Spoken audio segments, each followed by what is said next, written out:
You know, I kind of forgot how comfortable it is to sit down and record sometimes. Hello, friends. We started this year off with something a little bit different, looking at the entire world instead of one country. So today we're going to do two things we haven't done in a while. East Asia and 10 notable sites. And I think it makes sense to start with a pretty small country, so we're going to go ahead with Timor-Leste or East Timor. We're going to begin with a waterfall because I like waterfalls. The Tiris waterfall can be found in the hills behind East Timor's capital city of Dili. At about 100 meters, that makes it one of the tallest ones in the whole country. Falling over rocky cliffs, the surrounding greenery creates an echo through the forest with a unique look thanks to the cascading drops. There are many paths that surround this, as it indeed is a natural reserve, and in fact, each one varies in difficulty depending on just how ambitious the tourist in question is. So don't worry. Anybody ranging from experienced hikers to my grandparents could find this appealing. Yeah, okay, maybe I exaggerated that a little bit, but we're gonna move on. This next one actually goes by two different names. This would be known as Fofo Tatamailuau or simply Mount Ramelau. If the highest waterfall wasn't cool enough, mayhaps the highest mountain will be. Not only is it the highest in East Timor, but actually the entire Timor Island, some of which belongs to Indonesia. This was formed due to the Australian and Asian tectonic plates colliding, similar to the many surrounding islands. Tatamailuau translates to grandfather of all in Mumbai, and it's said that when a native of the region dies, their spirit goes to the top. But guess what? Us alive folks can also go to the top, being pretty scalable. Founded about 120 kilometers south of the capital in the region known as Ainaro, its height reaches a staggering 2,986 meters, and if you can make such a climb, you can virtually see the entire nation on a clear day. It's also dedicated to the Virgin Mary, as a statue of her stands atop the mountain's peak, which came from Italy in 1997 when the nation was still under occupation. There will be more on that later. But in terms of environment, the montane forests that cover it are said to be very important to restricted range bird species, and deforestation really hasn't helped with this matter. So let us rage forward. Wow, what a name this one has. The Immaculate Conception Cathedral, found right in the capital of Dili, is more than a place of worship, but the main hub of the nation's Roman Catholic heritage. Work for this began in 1984, funded by the Indonesian government, measuring 1,800 square meters, and it can hold up to 2,000 people. By 1988, it was the largest cathedral in Southeast Asia, and Pope John Paul II blessed it in 1989. How nice. Perhaps its most impressive feature is the detailed facade on the front, showcasing incredible detail, complete with stained glass, a statue, and a modernist architectural look. Yet, on the inside, things are more reflective of the Timorese people specifically, surrounding a massive nave. On the outside are some very nice, well-kept gardens, and since it's pretty centrally located, you'll often find a lot of foot traffic and locals surrounding it to give a more natural setting. Alright, now bear with me, I couldn't find a pronunciation for this anywhere. Neufmion Beach is the spot to hit if you'd like to avoid a bunch of pesky tourists, located near the town of Sitrana. It stretches for about 2 kilometers, with picturesque golden sand. That's all there really is to say, and I'll admit I only brought this up because I wanted to talk about the cool exclave. Now believe it or not, Timor-Leste actually has an exclave in Indonesia. This dates back to, you guessed it, colonization. Oikosi Ambeno, the name of this exclave, was a Portuguese colony that was named for the two tribal kingdoms that existed there prior to the mid-16th century. Fast forward to 1858, after decades of pressure from the Dutch colonizers, the Treaty of Lisbon would see Portugal and the Netherlands split the island, which is actually why East Timor even exists in the first place. However, by this time the Eurasian leadership saw the Timorese royal family in that region loyal to the Portuguese, and when the split happened, this stayed part of the Portuguese side. I know that was very oversimplified, but again, we're limited on time here. Let's go to East Timor. The Nino Konas Santana National Park is the country's first national park.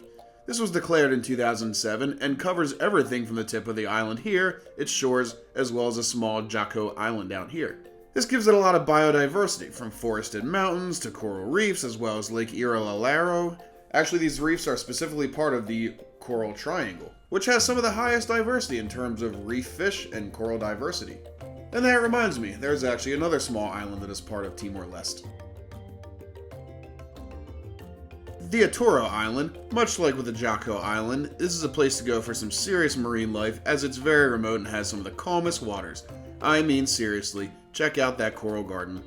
Balibo Beach specifically has a drop-off if you venture out far enough, allowing one to see even larger schools of fish and colorful variations. The island also allows for some hiking, and you can definitely reach a point where the entire island is visible, and depending where you are, you can actually see Dili from here. Of course, there is a market found here to get some fresh fish, and the mountain caves right at the edge of the island are pretty swell too.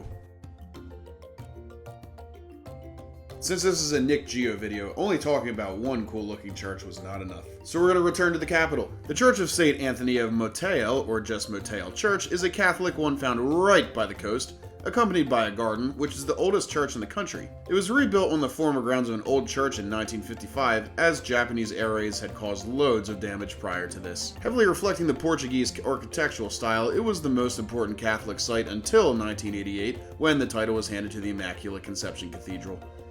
It now has a bell tower as well as a portico, which were added later.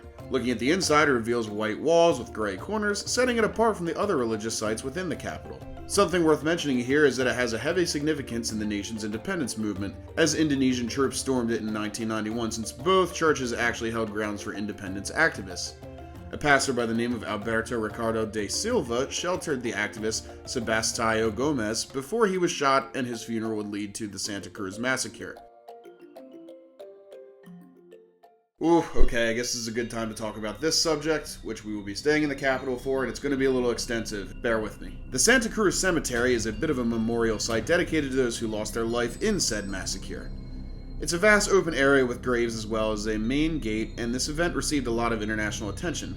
Similarly, the Comarca Balid prison is where political prisoners were held during the nation's struggle for independence, now a museum full of personal stories of those involved in this movement. But we can't really talk about this without talking about the East Timor genocide. A little background: by 1975, Indonesia had been a heavy bastion of anti-communism following the Vietnam era, with the US playing a role in overthrowing the left-leaning Indonesian leader Sukarno, favoring the military dictatorship of Suharto, who would go on to commit an entirely different genocide that could have had its own side tangent, but we'll stay focused. After over 500,000 communists and ethnic Chinese in Indonesia had been, removed, Suharto's rule would see tough times for Timor-Leste as well. In 1975, following independence from Portugal, the left-leaning Fretilin Party gained a popular following, which couldn't have been allowed by the Western puppet.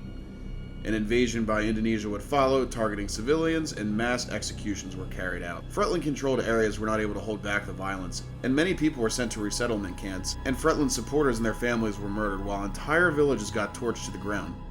Nearly 170,000 people lost their lives, which was about 25% of the population at the time, and many continued facing discrimination and terror all the way until 1999. Unfortunately, much of this didn't come to the world's attention until the Santa Cruz massacre mentioned earlier. This entire subject could get a video of its own, but for the sake of simplification, I chose to try and summarize it as best as I could.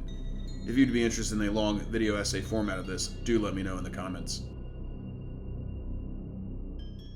But let's go back to some warmer topics. And we're going to talk about a beach, because let's be fair, the other one really didn't have much to say. I just needed it as an excuse to talk about the exclave. Sticking with the theme of talking about Dili, this is a coastal beach off the capital, known for super clear waters and mega white sands. Sticking also with the theme of snorkeling and diving, you can snorkel and dive. You know what? I'm starting to see why talking about beaches wasn't the highlight of this video. But there is one thing that makes this one unique, as it is adorned with a Cristo Rei statue, giving this a bit of a cultural significance. That basically means Jesus Christ, by the way.